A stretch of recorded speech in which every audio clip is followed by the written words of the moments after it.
Hi, good morning.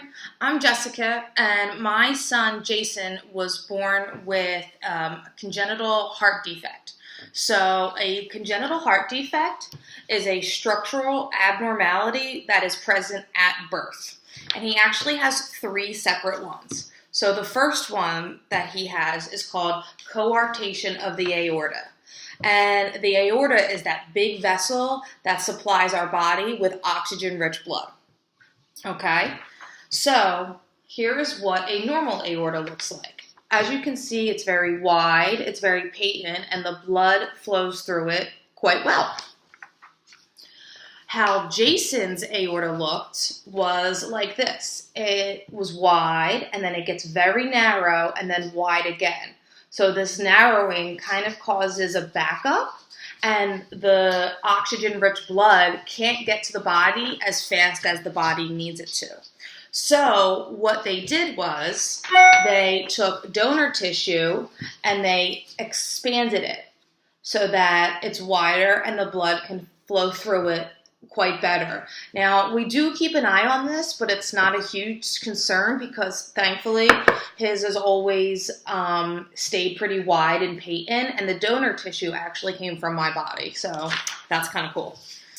The second structural defect that Jason has is called transposition of the great arteries. And this is where the two main arteries of your body are reversed. And it's actually called an atrial switch. And it's actually a pretty easy fix. It's one surgery and they just go in and they switch it. And it's very rare, but if that was the only thing that was wrong with him, then we really wouldn't have any issues because it's not something that causes lifelong issues. The big problem that Jason has is called hypoplastic right heart syndrome. And that is where he has an underdeveloped right ventricle of the heart.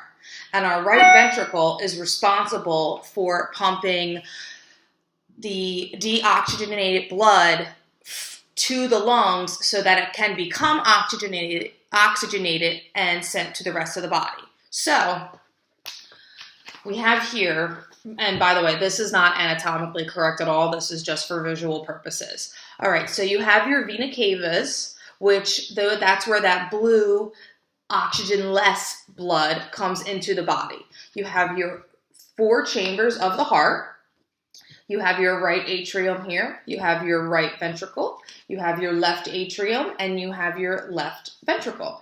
So normally the way blood flows is it comes into the right atrium, goes through this valve, and goes into the right ventricle, then into the lungs, back from the lungs, into the left atrium, into the left ventricle, and then into the body. So to the aorta, which we spoke about earlier. However, Jason's, this valve right here did not develop while in utero. So what happened was he ended up with he has a right atrium, but he has a severely underdeveloped right ventricle. So it does not have the capacity and the squeezing power to send the blood to the lungs like it needs to. So this is the repair, and it's done in stages because it's very difficult to change the blood flow through the entire body in one surgery because it can essentially put the body into shock. So this is what Jason's heart kind of looks like. So you have the right atrium here, you have the underdeveloped right ventricle here, and here is where your lungs would be. Okay, so they moved the vena cavas, so the deoxygenated blood now goes directly to the lungs and bypasses the part of the heart that is underdeveloped. However, as we all know, any type of tissue or muscle or anything like that does need some kind of blood supply or else it's going to die.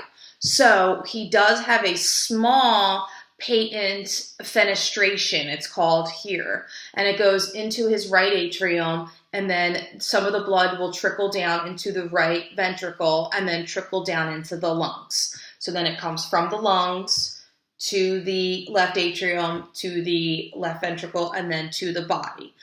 So Jason is actually on, we see a cardiologist every 6 months to make sure that, first of all, this is still patent and this is still patent, because these are our big problem areas. They also look at the aorta too to make sure that's still wide. So Jason goes on medication. He goes on something called beta blockers and ACE inhibitors. And what they do is they keep those repaired vessels nice and wide and patent, so that the heart doesn't have to pump as hard as it normally would. Because if these vessels were very narrow, like how the aorta was narrow and how these are narrow, then it would cause the heart and the heart muscle to work harder. So eventually in his life, he will be a candidate for a heart transplant, but right now he's actually doing pretty good.